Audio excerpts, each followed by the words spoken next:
Hey there everyone, I'm Chris, otherwise known as Killerdog or KD. We just had Ultimate Challenge come out, where they increased the team cost up to 300, which basically means it's unlimited. And I had a lot of fun with it. The meta was different, and it's an event I've played a lot over the last few years. Always try to go for first place, and sometimes got it, often not. But this time the meta shifting, it just made a very different experience that I really enjoyed. So when I was playing it, I was thinking, I actually want to make a video about this. And then people also asked me, can you make a video about this? So here we are. This video is going to be me talking through my team a little bit, kind of talking about the meta changes, then a few battles basically in a row that I recorded. They're not like necessarily the best ones, but I managed to record some pretty good ones, so should be fun to go through. So I'm not going to, in this video, be explaining exactly how to build an Ultimate Challenge team. I've had that asked of me quite a lot. I've shared a lot of information on the forum about it. I think I've covered it in a video or two over the years, because people have different monsters, so what they build, they need to make the most of what they have, and trying to kind of pigeonhole you into one specific build of a team, I don't think is the correct way to really think about this. That said, I will be adding a new section to the tier list at some point in the next few months, where I'm going to rank basically the best monsters for super buffed enemies. So that's basically any buff that's like 2 times buff or more, is when like most things start to drop off and kind of not do well enough, and you really need like things like Death Revenge and stuff that's just like guaranteed kills. So I will be adding that to the forum tier list at some point in the next few months, but otherwise I will talk through my team a little bit here, and talk very briefly maybe as we go through on a couple of other strategies that you can use. So looking at the team, this is one that I've really put together over the many years that I've played Ultimate Challenge, and I've tried to make it as optimal as possible.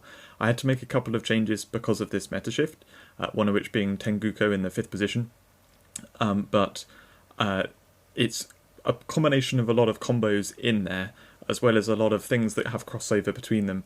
So what you look at here may just look like surface level as Aura Dragon plus Death Revenge, but there's a little bit more nuance to it, and I think that's what sets my team apart from some of those standard teams. And a lot of it comes into like how you play it as well, which you can't see just from looking at the team, but you'll see from the clips where I'm playing with it and where I'm commentating and stuff. That's really what kind of sets you aside from like being able to do Ultimate Challenge and win some battles, and being able to win 90% plus of the battles. I managed to win this recent Ultimate Challenge, which I'm very proud of. I got 3 losses. I lost the final battle, so I'd like to say 2 losses, but it was 3 in the end. And a lot of that comes down to very careful skipping and things that you're doing. So the first of the things I'm going to point out is what I've done with Aura Dragon here is not just like slapping a bunch of Death Revenge monsters around it. There are a lot of Death Revenge protectors in this team, so you'll see 2 in the front line, notably Musashoid being auto-protect, so right from the start I have a protector. That's quite key. And then Cosmic Dragon being a protector. When they're both down, we have Tortogeist, like there's Nebelronix and then Hanselwolf coming up. Those being protectors is very important because it means that the Aura Dragon is unlikely to go down. Usually what the AI will do is it will target Aura Dragon, not immediately necessarily. Sometimes it will immediately target, other times it will be after a little bit it will target it. And so having protectors means that the Aura Dragon sticks around and gives much more reliable value. Similarly for that reliability, I like to have the Cosmo Dragon in the front line and Tenguko in 5th position. So when Cosmo Dragon dies, it shields your team. I also am going to stealth my team from Aura Dragon, but if it hasn't even got a turn yet, if something dies, Tenguko comes in and stealths the team. So I very reliably get stealth and shield on Aura Dragon and Chronotitan at the beginning, which helps that bomb curse go off. I have a bunch of protectors and stuff to basically stop them from being able to attack them. So the bomb curse goes off very reliably, and that's a very easy way to like kill off a bunch of enemies. You'll see it go off, so I'm not going to bother mentioning it, like how that works. We'll see that in the later clips. But that's the kind of general idea of what's going on at the beginning. And then there's the EV there. That's a new one in the 7th slot I'm talking about. That can like void, piercing, kill things as you like. It's a bit hit or miss, but in some battles it works super well. And then obviously, just talking about the Death Revenge protectors, they're all great. Tortogeist is a top pick and stuff. But the combo which a lot of people I think undervalue or don't necessarily sort of see as a combo is Hanselwolf with Crimzeus. This I find to be a really good pairing, and they tend to, they win me some battles, just the pair of them, because of the amount of value which they get me. Basically, the key thing here is the cloning and protecting of Hansa-Wolf. It needs to get 2 turns, and to be able to give turn to it with Crimzeus means that you can choose like when to do the cloning and the protecting, get them faster. Sometimes the way Hansa-Wolf works is it makes a clone next in line, and the next one comes in with stealth. So you want to make sure they kill the first one, not the second one. And sometimes I need to give turn to the first one so it can protect, get killed first, and then the second one will keep the chain going. So it helps keep the chain going. Additionally, Aura Dragon is often still alive at this point, and being able to stealth my team means that I can stop like, a lot of the aggression. And the Hansa-Wolf coming in will be stealth too, so it's the first one I want to die off, but that may be stealth already, and Crimzeus can Vaal Rage it, or Toxic Give Turn to it, so that the stealth is gone. And that kind of flexibility I find to be very, very useful, so I can get this Hansa-Wolf chain going off, where they're basically forced to keep killing Hansa-Wolf, and their monsters are just dying off to Petra Revenge. So yeah. One more thing I wanted to note, which I should have said earlier on, is that between the shields and the stealth and the protectors, I can stop the momentum of the enemy team a lot through the first half, and really, while I'm not killing off particular enemies, I can control the flow of the battle and slow them down massively so that then I can kind of choose how it's all going to play out. That kind of flexibility of controlling the battle is very, very important in Ultimate Challenge, because otherwise it's just like random back and forth. You can't kill anything, you just hope they attack certain things and stuff like that's not really the situation you want to be in.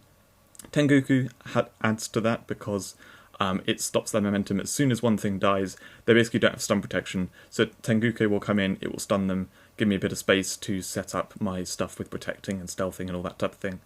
Tengoku also, the two things which they do have as stun protection sometimes is Guywolf and Tortegeist. Tortegeist being stunned, like, okay, fine, that's not a huge value. The Guywolf is useful because that's the high speed monster with Stun Martyr and Payback Killer. So what it will do against my team is it will kill the Musashoid, and then it will be stunned by the Tengoku, and it will be dead. And getting rid of Payback Killer monsters is pretty key, so that's quite useful. And otherwise, if they don't have stun protection, obviously the stun just works really well, and I can then shapeshift something, and then Tengoku is going to be back at the team, there's going to be reincarnated stuff behind it, so it can come in, shapeshift something again, get pushed back. With the two cloning monsters that put stuff at the back, plus Brynhilda going to the back, it will then have stuff behind it again, so it can come in and shapeshift again. So it can like get me multiple monsters. Tengoku is just a massive value engine. Looking further back in the team, Carmilla, she's actually the weakest monster in my team. My team is very much built around particular synergy and purposeful things that I want my monsters to do. So random Death Revenge monsters don't help me that much. Carmilla is better than a random Death Revenge monster because she's got the Vigor Heartburst, so she can kill something of her choice. The problem with that is a lot of things have revenges and you don't actually want to kill them. So I find that Carmilla sometimes, she just basically works as a Death Revenge monster. So I'll probably remove her when I get Carmelette Awakened. You can see that at the bottom. I need 2 copies, I'm going to get that soon. And then looking back, we've got Bavolcus and Atrahasis. This is a combo that is very, very well known. Basically, Bavolcus comes in, shields itself, can pass a bit of time. You can have it bonus. I have it +9, so I Slayer Bane rather than Purify. It doesn't really matter whether you have it on bonus or not. You just need to pass 50 seconds, and then you can Deathmatch mode, and then kill it with the Atrahasis Cannibalize. And the key thing there is that Deathmatch mode has set all the enemies to 1 HP. You then do the Cannibalize to heal your team back up, which it doesn't matter actually that much, but it helps a little bit, and poisons all the enemies. So the enemies all die after the poison. That means the revenges do not get triggered. So that combo basically kills 4 monsters without triggering the revenges, which is very key, and it's very reliable because Bavolcus can shield itself, Atrahasis has hold ground, so they just kind of work like that. So if you have those 2 monsters, definitely use them as a combo because they just work super well. And you can see, like, around it, I have Crimzeus a little bit ahead that can heal up the team, and Brynhilda behind that can heal up the team. So, the fact my things are getting set to 1 HP, no matter what I have, whether it's, like, stuff that I've taken through Mirror Revenge from the opponent, like, it is going to be healed back up. So I don't get any negative from the Deathmatch mode either. Bavolcus is also really good for giving the opponent. So if they have any Mirror Revenge monsters that are on, like, 1 HP or something, kill them with Bavolcus Slayer Bane, and it will be good because it's going to use deathmatch mode against their own team. And then Brynhilde, I'm not going to bother explaining her. She's just really, really good monster. Can revive stuff, can loop things really nicely. Similarly, Amatyrant, very complicated monster. It's very hit or miss, I found with this. The Mirror Revenge is the really good aspect of it, and why you just always play it. But the Sin Punishment, it depends on how it lines up. Some battles, it just really saves you, because like all the enemies have a kill, so it's just like kill all 4 enemies, negate the revenges. Other times you have to play it a bit more carefully, or just like not actually do anything with it. Just maybe repent one of your team, and then it dies off, and it gave you the Mirror Revenge. Definitely very good monster, much better than just a random Mirror Revenge monster, because it saves you in some battles. So having that at the back is just very useful for helping me if things have gone really wrong. And then Voidress is there. She's the second weakest monster in my team. She's just there as a payback killer monster to take out the Death Revenge cloners like Neboronics and Cosmo Dragon that turn up at the back and have low HP. In the very high level, it doesn't one-shot those, so it's a bit awkward. But Voidress, also she can take out the things that have been reincarnated by the enemy Aura Dragon. They're on 1 HP and have Death Revenge kind of thing. You can take them out with the Payback Killer. So that's what she's useful for. I am on the fence whether or not I'm going to switch her out for Wulala, because Wulala can kind of do that better. The only problem is that Voidress has shield and camouflage. A shield entrance and camouflage, so survives very well, whereas Wulala can just die off before its first turn. So I'll give that a try, and I'll see which one I prefer. But yeah, Voidress is definitely the weakest from what I can tell on my team. I prefer the other stuff going on. So that's my team. I hope by explaining that, it's kind of give you a bit of insight and thoughts of like what you would do when you build a team. I don't recommend copying this exactly. It's very complicated to play. We'll see as we go into the matches. So moving into the first battle, you can see I've got 5 tickets. So there's going to be 5 battles in this video. Pretty sure that's what I recorded. So this first one, pretty standard start. I normally do Bomb Curse Plus on the Aura Dragon first, and then if there is a whole ground monster, I'll do it on that. Because this Anchor Dragon, they have no protector, they're going to do the Guard and Execute like that. Now, I paused here for a second because I'm thinking, okay, do I want to kill their Aura Dragon? Or do I want to try and wait for the Bomb Curse to go off? I decided to wait for it, mainly because there's the Spookoid, and it's just not necessarily like guaranteed I'm going to get around and like hit the Aura Dragon. So I go for that. As you can see, the Carmilla died. I'm now just skipping. It's going to life flip. It likes to do that if something's on 1 HP. Now, what I'm doing here is purposely not doing Purify Mist to stealth my team. This is something I've been doing a lot more since adding Tenguko to my team, because I want the Aura Dragon and the Chrono Titan to survive, but I don't mind if other things die. So I let that Neboronics die. It's just value at this point. Sure, they've got the Aura Dragon, and I am getting quite a few things reincarnated at the back of their team. But I ultimately want, to get as much value from my Aura Dragon, because the more monsters I have at the back of my team, I can play with those better than the AI can. So I'm happy for trades and stuff to go off. There you see, both first clip, both Bomb Curses went off. I then used Chrono Titan to just kill a Mirror Revenge monster. They're not going to do anything with that Chrono Titan, so it's just free value for me. It's going to sit there as dead weight. I was really surprised that it did that on the Amatyrant. That was amazing, just absolutely perfect for me. They now have an unbuffed Shadow Worm that can just easily kill, and they gave me a Stellar Aurum, however you say that. So that was perfect. Meant this battle was just clearly an easy win. I can skip, make it do Oust, so I can take out the Christine. And then Neboronics went down to that Death Revenge. That's perfect. That's the best thing it could have killed there. So yeah, really not too much for me to bother having to do here. I'm a tiny bit worried about that Stellar Aurum, so I Harvest Charge it. And then I'm like, okay, I'm probably just going to win this, so let's just take out that Cosmo Dragon. And I get a little bit kind of aggressive in this. I take down their Spookoid, I think, at this point. Or maybe it's in a second. I decide to go a little bit aggressive, and then I sort of go back the other way of actually maybe I'm being a little bit too aggressive here, and I should be a bit more careful, because they have got these Anchor Dragons, and where I've lost battles in the past is where I thought I'd won, and then just start going too aggressive, and then realise, oh, I can't kill these, Neboronics and Cosmodragon that are constantly cloning themselves. So I decided, okay, I'm going to be a lot more careful about how I kill the Spookoid. I want to do it with my Bavolcus, because I know Bavolcus won't be a problem, but if I give them something else, then, it might be a problem. Like, if I give them a Hansa Wolf, they might end up cloning that, and it becomes an issue. So I managed to take it out with the Bavolcus. Then I can bring in monsters and finish them up with the Energy Blast. So a little bit slow at the end there, but just because I realised, oh, actually, it's a bit awkward with the Mirror Revenge stuff that they're going on. So going in with the next battle, what we have is Shikao Toko, who is very well known for this Magatsuo setup, which he's adapted a few times over the years. So Magatsuo went down at the beginning with that Death Revenge. You can see my Aura Dragon Chronotitan, they're down, but I'm able to heal them back up. Now I'm pausing for a second because it's actually quite awkward. I don't want to, I wanted to get the Aura Dragon, but I can see exactly what's going to happen is just, it's going to die to Cthulhu. So I paused for a second to decide, is that what I want to happen? Or do I want something else to happen? And I decided to do it because I did want to force the Oak Cthulhu to attack, it will try to attack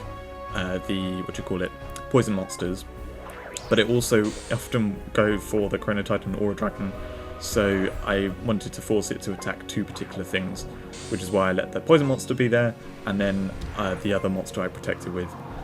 So yeah, that was to kind of guarantee that. I've gone for the Bomb Curse on the Lava Mid because that's the thing I don't really care about. I can leave that around.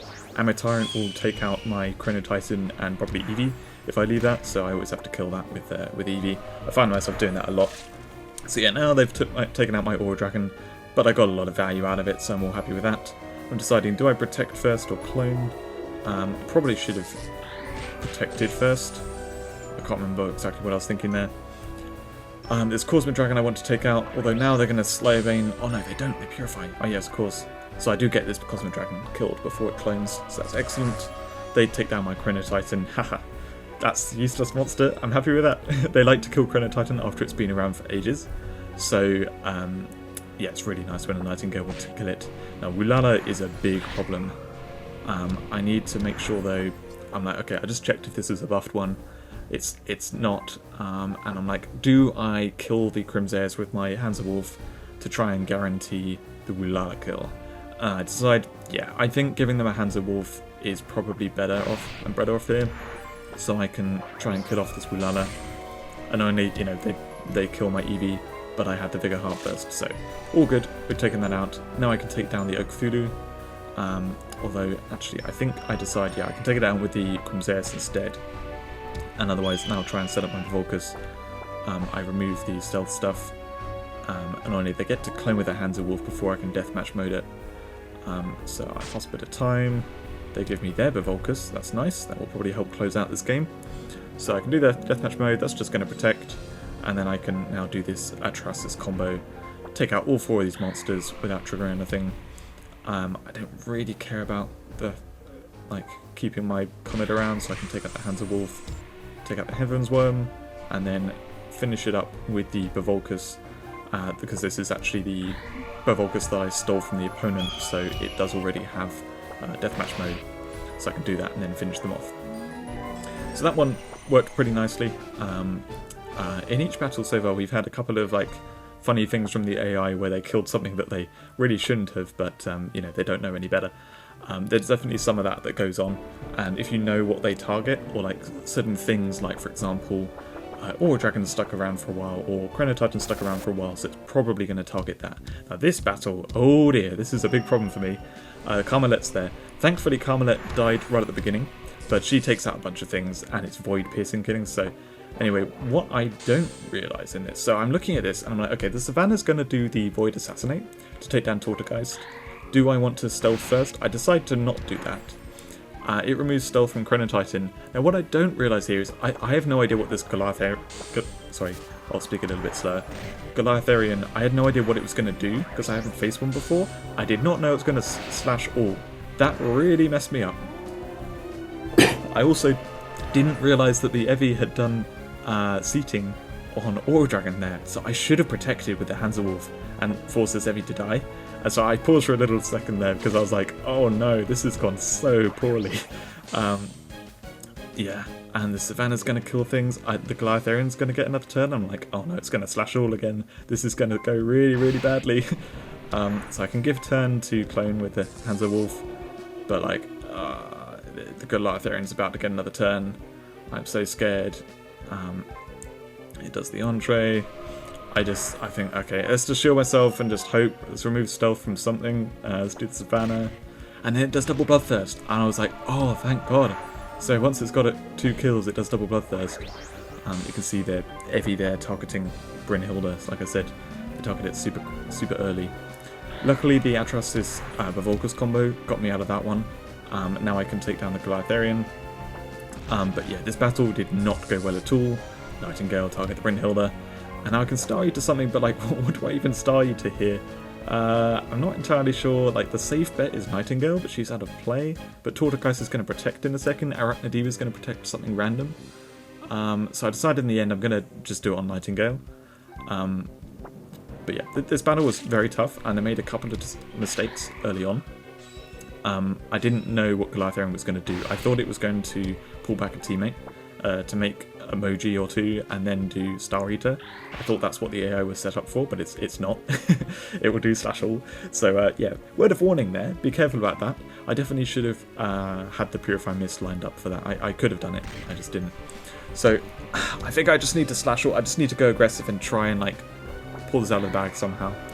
And only if I Necromancy here, I think I might just make a Rockoid. It's like a 50-50 shot, so I need to wait until something dies. The Goliatharian dies. Don't particularly want to Necromancy that, so let's let the Camilla die, and then I can steal the Camilla. Now the Sin Punishment setup. Sinner Reborn secret skill, one of the most weird and not very useful secret skills. It is very useful though for seeing which enemies have kills. So I used it there to see it's just the Arachnadiva. I probably should have taken that. I was going a little bit greedy. I think maybe it's because I was like, I think the only way I can win this is by being greedy. But I should have taken the kill because now my Ammo Tyrant just went down anyway. Tenguko luckily didn't use the Shapeshift move, so I'm happy with that. All my monsters are like the buffed versions of enemies, so that was able to soak up that slash all very nicely. I get an Arachnadiva. These Mirror Avengers are going to work out very nicely. Thankfully, did not go for the Evie, so I can take out this Arachnadiva and protect the Evie by blocking Arachnadiva. It does use the Shapeshift now, so they've got an Arachnadiva. I just keep this Camilla alive for now. I don't know what I'm doing with that Camilla, but I just keep it alive for now, just to see what's going to happen. So take out the Arachnadiva. Now, their Arachnadiva is going to get a turn that I'm a bit more worried about than anything else. So I decide to trade our Arachnadivas. And then with the Camilla, I'm not sure exactly what I'm going to do. It has still got the Vigor Heartburst, so I could trade it for something. Probably take down their Basidia. So I do that. Now I can suffocate the Medusa, so I don't have to worry about that. Suffocating Medusa is actually a good target because it does mean the Basidia is going to die, but that's not going to die for ages.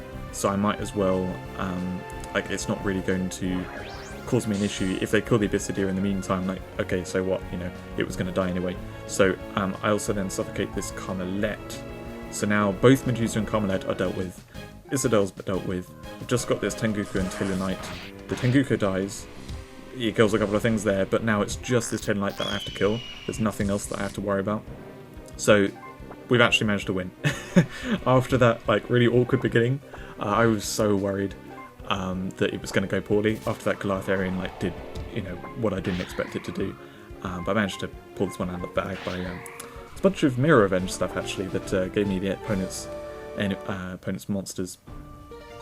So actually, was it Mirror Revenge? I think it was. It was like Mirror Revenge of their like Tortogeist first form, and then I had like 1 or 2 of those as myself. So I ended up with like a bunch of clone, you know, copied stuff. Alright, so we've got another Magasuo set up. This is a slightly more classic one that like stuns you a bunch. Magasuo then, thankfully, because something comes in poisoned, it targets that. I know that this Oakthulu is going to target Tortogeist, and can't really target the others because they're stealthed. So yeah, that takes down the Oakthulu. And this is kind of how mine works against this setup, is it quite reliably takes out the poison monsters. so I don't have to worry about them too much. So I won't curse the Charabidia because I think it's just going to bind and then it's going to sit there, which sure enough it does.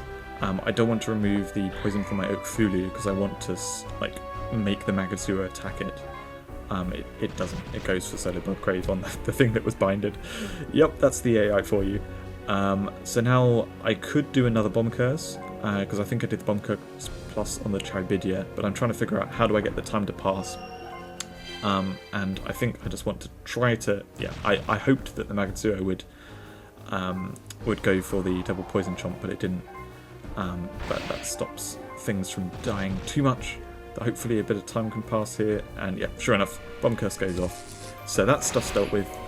We've now got their Aura Dragon to deal with, and their Tortoise is about to protect. So figuring out what best to do here. Nothing of mine has kills, so the Amatyrant is not a threat. So it just kills the Neboronics with an Ultra Quake. That's fine by me. I need to deal with the Aura Dragon before anything else. I've done the Life Flip already. I'll just heal some stuff. That's okay for now. They steal their my Aura Dragon. I don't want that. I need to get rid of that. So I'm going to kill that Aura Dragon. Do I remove the stealth? No. I can't do that because Oakthulu's alive. I don't actually like copying Oakthulu much because it blocks my Hansa-Wolf.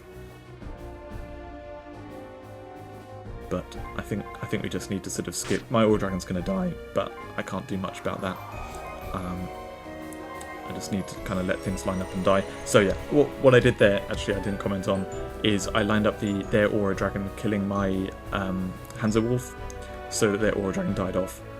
So yeah, again, a use of Hansa-Wolf. It's a very reliable kill on the thing that attacks it. So now removing stealth from their stuff, and I'm able to... I've still got this double repulse, I think. So, oh perfect, they use Vile Rage. The AI likes to do that a little bit more than it used to in the past.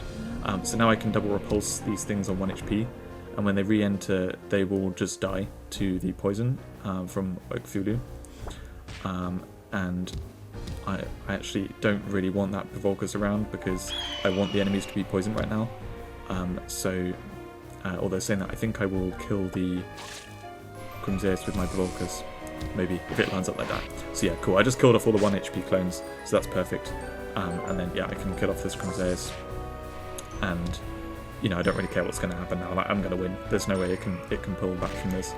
Tenguko can't do the copying unless there's reinforcements. So, that, yeah, that's not a threat at all. It's just going to be a bit awkward to actually try and take out these last monsters. Because I don't have anything that can actually do massive damage. So I managed to steal the opponent Provolcus, which is actually my own Provolcus that have gone over there, and so I can use the deathmatch mode on that to finish it up. So yeah, sometimes figuring out the last bit gets a bit complicated because you're like that. You're like, I can't really attack and kill these things, but what's the fastest route to do it? Because this is all timed. If you didn't know, past level 2000, the battles are timed. So I'm trying to actually do it as fast as possible. But this time I played much more carefully than I normally do. So thankfully there, Avironix did Wall Breaker rather than Payback Killer. So that was very nice. I'm just going to heal Regard. There's no point doing Purify Mist because Berry bypasses stealth. I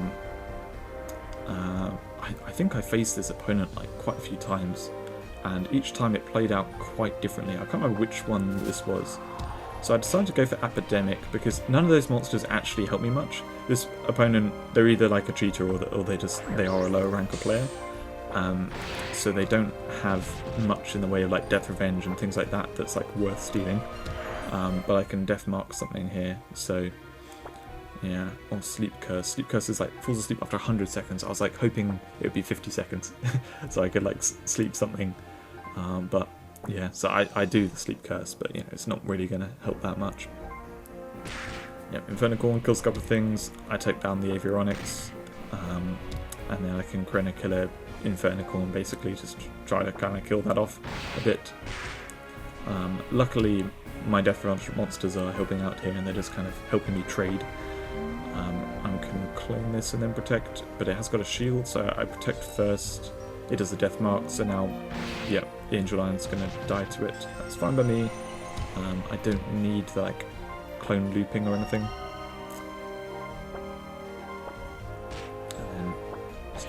rock.